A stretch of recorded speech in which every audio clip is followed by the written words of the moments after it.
Welcome back. आज का हमारा टॉपिक है types of inertia. Students, last video में मैंने आपको बताया था कि इनर्शिया क्या होता है। याद कीजिए क्या बताया था, क्या होता है कि इनर्शिया बॉडी की एक टेंडेंसी है, एक प्रॉपर्टी है। क्या प्रॉपर्टी है? जो अपने ऊपर होने वाले चेंज का क्या करती है? अपोजिशन करती है। क्या करती है इनर्शिया? यानी कि अगर मैं रेस्ट में हूँ तो मैं ये चाहूँगा, क्योंकि मैं भी तो एक बॉडी हूँ ना, तो मैं ये चाहूँगा कि मैं रेस्ट में ही रहूँ। और अगर मैं मोशन में हूँ तो मैं ये चाहूँगा, यानी कि कोई भी बॉडी ये चाहेगी कि मैं मोशन में ही रहूँ, राइट। ये प्रॉपर्टी जो है उसके चाहने की जो प्रॉपर्टी है, लेकिन ये उसकी चाहत लंबे टाइम तक नहीं टिकती है। कब तक टिकती है? जब तक उसके ऊपर कोई एक्सटर्नल फोर्स अप्लाई नहीं कर दिया जाता है। क्योंकि ये बात कब तक वैलिड है कि बॉडी जिस स्टेट में है, स्टेट का मतलब रेस्ट और मोशन में, वो उसी स्टेट में रहना चाहती है अनटिल और अनलेस जब तक उसके ऊपर कोई एक्सटर्नल फोर्स अप्लाई नहीं किया जाता। ये कंप्लीट बात हमने क्या पढ़ी थी? न्यूटन फर्स्ट लॉ पढ़ी थी, राइट। ठीक है, अब इसमें एक बात और आती है टाइप्स ऑफ इनर्शिया को डिस्कस करने से पहले। एक चीज़ मैं आपको बताता हूँ कि जो इनर्शिया है, इनर्शिया इसका मेजर क्या है? इसको अगर मेजरमेंट की बात करेंगे, इसको किससे देखा जाता है? इनर्शिया किसकी प्रॉपर्टी है? मास की प्रॉपर्टी है। कैसे? यानी कि किसी बॉडी का मास जितना ज़्यादा होगा उसका इनर्शिया उतना ज़्यादा होगा। कैसे? आप इस बात को ऐसे समझो कि एक छोटा सा पत्थर रखा हुआ है, आप उसको मूव कराना चाहते हैं, तो वो छोटा सा पत्थर भी चाहता है कि मैं मूव ना करूं, क्योंकि आप एक्सटर्नल फोर्स लगा रहे हो, अनबैलेंस्ड फोर्स लगा रहे हो। क्योंकि बैलेंस्ड लगाओगे तो वो मूव ही नहीं करेगा बिल्कुल भी। अगर आप एक्सटर्नली फोर्स लगा रहे हो, वो भी अनबैलेंस्ड वे में, तो वो छोटा सा पत्थर इजीली मूव कर जाएगा, बहुत कम फोर्स से मूव कर जाएगा। अच्छा, मैं इसी छोटे पत्थर की जगह एक बहुत बड़ा सा पहाड़ लूँ या एक बहुत बड़ा सा पत्थर ले लीजिए, पहले उसको मूव कराने की कोशिश करूँ, तो क्या वो उतने ही फोर्स से मूव कर जाएगा जितने फोर्स से छोटा सा पत्थर मूव किया था? नहीं, फोर्स और ज़्यादा लगाना पड़ेगा। क्योंकि पत्थर बड़ा हो गया ना, तो मास भी क्या हो गया? ज़्यादा हो गया। इनर्शिया भी क्या हो गया? ज़्यादा हो गया। तो यानी कि आप कह सकते हो कि इनर्शिया डायरेक्टली प्रोपोर्शनल है मास के। जितना ज़्यादा बॉडी का मास होगा उतना ज़्यादा क्या होगा? इनर्शिया होगा। यानी कि वो उतना ही ज़्यादा विरोध करेगी, उतना ही ज़्यादा अपोज करेगी, उतना ही ज़्यादा क्या करेगी? बॉडी रेसिस्ट करेगी अपनी स्टेट में चेंज ना होने देने के लिए। समझे ये बात? तो इनर्शिया है, एक प्रॉपर्टी है, राइट। ये आप ये भी कह सकते हो इनर्शिया एक इनएबिलिटी भी है, अयोग्यता भी है, कि वो जैसे पड़ी हुई है वैसे ही पड़ी रहेगी, चल रही है तो चलती रहेगी, वो अपने आप चेंज नहीं होगी। उसको चेंज होने के लिए किसी एक्सटर्नल चीज़ की ज़रूरत पड़ेगी, और वो एक्सटर्नल चीज़ हमने क्या बताई थी? External force, right. चलिए अब हम बात करते हैं टाइप्स ऑफ इनर्शिया की, राइट। चलिए, ये तीन तरह के होते हैं स्टूडेंट्स। पहला, सिंपल सी बात है, कोई बहुत बड़ी बात नहीं है, इनर्शिया ऑफ रेस्ट, राइट। दूसरा, इनर्शिया ऑफ मोशन, और तीसरा इनर्शिया ऑफ, बताइए, डायरेक्शन, इनर्शिया ऑफ डायरेक्शन। यानी कि हमारे पास तीन तरह के इनर्शिया है, inertia of rest, inertia of motion और इनर्शिया ऑफ डायरेक्शन। सुनिए ध्यान से, अब ये क्या है? कोई बहुत बड़ी बात नहीं है। अगर बॉडी रेस्ट में है, वो रेस्ट में रहना चाहती है, सिर्फ रेस्ट की बात हो रही है, तो इसी बात को बोलते हैं इनर्शिया ऑफ रेस्ट, राइट। और अगर कोई बॉडी मोशन में है, वो मोशन में रहना चाहती है ना, क्योंकि जो उसकी प्रॉपर्टी है इनएबिलिटी की मोशन में ही बने रहने की, वो इनर्शिया ऑफ मोशन है। बॉडी जिस डायरेक्शन में घूम रही है उसी डायरेक्शन में घूमते रहना चाहती है, ये उसकी प्रॉपर्टी हुई इनर्शिया ऑफ डायरेक्शन की। तो कोई बहुत बड़ी बात नहीं है, बड़ी बात है इनके एग्जाम्पल, उन्हीं को डिस्कस करते हैं एक एक करके। इसका एग्जाम्पल क्या ले लेते हैं? इसका एग्जाम्पल ले लीजिए आप जो है ना, एक घोड़े पर बैठ गए, हॉर्स के ऊपर, ठीक है। अब हॉर्स के ऊपर बैठ गए आराम से, अभी हॉर्स ने चलना, भागना, राइड करना, हॉर्स राइडिंग आपने स्टार्ट नहीं की है। अचानक से आप बैठे हैं बिना किसी सपोर्ट के, तो क्या होगा? घोड़ा एकदम तेजी से उछल करके मूव करता है, राइड करता है, तो आप गिर जाओगे। क्योंकि देखो, जब आप हॉर्स से बैठे थे उसके ऊपर, तो आपका लोअर पार्ट तो फिक्स था, अपर पार्ट मूवेबल था, यानी कि वो मूव कर सकता था। तो अचानक से जो घोड़ा चला, आप तो रेस्ट की स्थिति में बैठे थे, हॉर्स मोशन में आ गया, तो आपका जो अपर पार्ट क्या जाएगा? वो रेस्ट में रहूँ, तो आपकी बॉडी वहीं रह जाएगी, घोड़ा आगे निकल जाएगा, आप नीचे गिर जाओगे आराम से।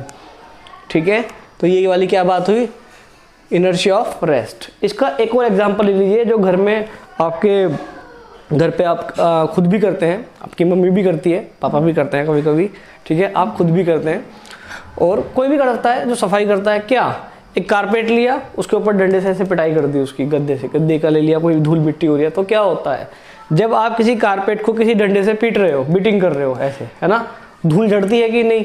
क्यों झड़ती है वो धूल? देखो, जब आप कपड़े के ऊपर, कारपेट के ऊपर, कपड़ा भी तो फैब्रिक की, कारपेट भी तो फैब्रिक का ही बना होता है ना, तो जब कारपेट के ऊपर आप डंडे से बीटिंग करते हैं तो जो कपड़ा है वो तो वाइब्रेशन में आ गया, है ना, वाइब्रेशन में आ गया ना, मोशन में आ गया यानी कि, और जो उसके ऊपर चिपकी हुई धूल थी वो रेस्ट में ही थी, तो वो जो डस्ट पार्टिकल्स वो रेस्ट में रहना चाहेंगे, है ना, और क्योंकि कपड़े को आप मोशन में ला रहे हो वो वाइब्रेट करना शुरू कर देगा, कपड़ा अलग, डस्ट अलग, धूल झड़ के साफ, समझे? तो ये भी एग्जाम्पल किसका था, इनर्शिया ऑफ रेस्ट का, राइट। अब बात करते हैं इनर्शिया ऑफ मोशन की।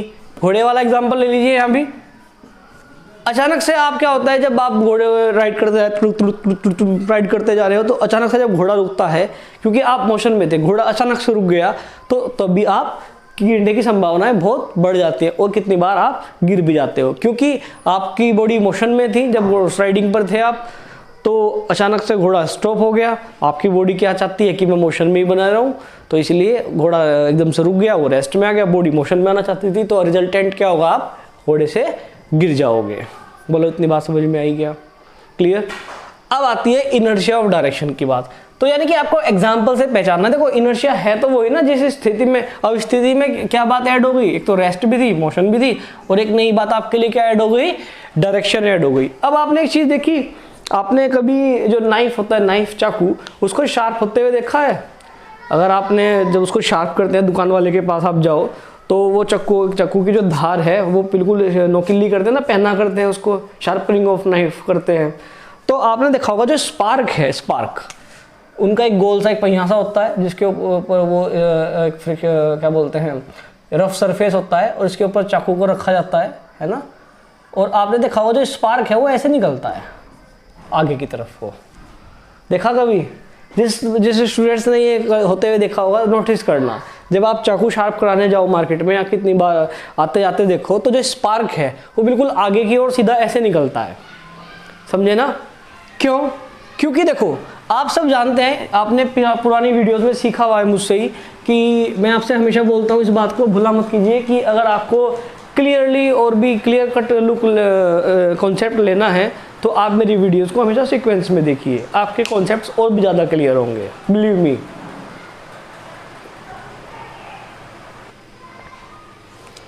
देखो क्या था उस पुरानी वीडियो के अंदर, कि यूनिफॉर्म सर्कुलर मोशन के अंदर अगर आपको पार्टिकल की पोजीशन निकालनी है, अगर पार्टिकल ऐसे रोटेट कर रहा है गोल गोल, और इस पॉइंट पे पार्टिकल की पोजीशन निकालनी है, तो ऐसे जा रहे हैं ना, तो इस पॉइंट पे क्या डाल देते हैं, टेंजेंट डाल देते हैं। इधर आ जाता हूँ, इस पॉइंट पे क्या डाल देते हैं, टेंजेंट, ठीक है, ऐसे तो किया था हमने वहां पर। या इधर देख लीजिए आप, ये सर्कुलर पाथ है और पार्टिकल ऐसे मूव कर रहा है, आते आते यहाँ तक आ गया, इस पॉइंट पे टेंजेंट डाल देंगे तो पार्टिकल कैसे जाएगा, ऐसे टेंजेंशियली जाता है ना। यानी कि सर्कुलर मोशन के अंदर, यूनिफॉर्म सर्कुलर मोशन के अंदर, अगर आपको किसी पॉइंट की डायरेक्शन पता करनी है तो क्या डाल देते हैं वहाँ पर, हम टेंजेंट डाल देते हैं, ऐसे ही करते हैं ना। अब सुनिए, तो अच्छा एक एग्जाम्पल आपने और देखा होगा, बारिश में जब आप स्कूल जाते हैं साइकिल से, ठीक है, तो जब कितनी बार कीचड़ होता है और पीछे मड गार्ड नहीं लगा होता साइकिल के ऊपर, मड गार्ड का काम समझ में आएगा आज आपको क्या है, वैसे तो पता ही है, लेकिन क्यों? तो आपने देखा होगा जब अगर मड गार्ड नहीं लगा होता पीछे और आगे वाले टायर की तरफ भी, तो आपकी सारी पैंट खराब हो जाती है, नीचे से कीचड़ में खराब हो जाती है कि नहीं? क्लियर। और अगर आपने साइकिल, आपके आगे कोई साइकिल पर जा रहा है और आप उसके पीछे साइकिल पे जा रहे हो, तो जो कीचड़ जाता है, तो जब टायर से कीचड़ निकलता है वो भी इसी तरीके से निकलता है कि टेंजेंशियली, ठीक है ना, वो भी इसी तरीके से जाता है, ऐसे नहीं कि पूरा इसके कहीं भी जा रहा है, यानी कि उसकी एक डायरेक्शन देखना, एक पर्टिकुलर डायरेक्शन होती है, और वो डायरेक्शन ध्यान देना उस बात पे, वो कैसी होती है, टेंजेंशियली होती है। क्योंकि वो जो कीचड़ इस टायर पे लग करके घूम रहा है, वो क्या चाहता है कि मैं ऐसे घूमता रहूं, लेकिन एक्सटर्नल फोर्स है, फ्रिक्शन भी है, साइकिल लगातार चल रही है, आप लगातार पेडलिंग कर रहे हैं, तो वो टेंजेंशियली आगे जाता है। एक और एग्जांपल है इसका इनर्शिया ऑफ डायरेक्शन का, मैं आपको समझाने के लिए। एक पत्थर ले लो, उसको ऐसे गोल गोल घुमाओ, तो कितनी बार वो पत्थर, आपने देखा होगा ना, अगर आप करते हो तो वो पत्थर निकल जाता है आपके जो इम्परफेक्शन के कारण, है ना, आपकी एरर के कारण वो पत्थर निकल जाता है। जब वो निकल करके धागे में से जाता है, वो ऐसे किसी भी डायरेक्शन में नहीं जाता, वो भी हमेशा टेंजेंशियल ही जाता है, समझे। तो ये बहुत सारे एग्जांपल्स हैं, इस तरीके से आप अपनी डे टू डे लाइफ में आप इनको ऑब्जर्व कर सकते हैं। तो कौन कौन से, inertia of rest, inertia of motion और इनर्शिया ऑफ डायरेक्शन। कोई बहुत बड़ी बात नहीं है। तो आपके दिमाग में जब भी नेक्स्ट टाइम इनर्शिया वर्ड आए तो याद रखना, इनर्शिया क्या है, इनएबिलिटी है, टेंडेंसी है, कैसी, अपोज करने की, किसको, स्टेट को, अपनी स्टेट में अपोज करती है कि वो चेंज नहीं चाहती कि हो, ठीक है। अगर रेस्ट में हूँ तो रेस्ट में रहना चाहती है, मोशन में हूँ तो मोशन में रहना चाहती है, ठीक है। और इवन एक बात और ऐड कर दी आज, इवन जिस डायरेक्शन में है उसी डायरेक्शन में भी रहना चाहती है, राइट। और ऐसा कब तक होगा, किसी की चल रही है तो कब तक चलेगी, एक उसका टाइम पीरियड होता है, एक उसकी एक्सटेंट होती है। ये काम कब तक चलेगी, जब तक उसके ऊपर कोई एक्सटर्नल फोर्स अप्लाई नहीं किया जाता। और ये बात ऐड कर दी, ये कंप्लीट बात क्या बन जाती है, न्यूटन फर्स्ट लॉ, जो आपने से जस्ट पहली वाली वीडियोस में सीखा था, राइट। ठीक है, नेक्स्ट वीडियो में जल्दी मिलते हैं, तब तक आप इसको प्रिपेयर कीजिए। Till then, goodbye and take care.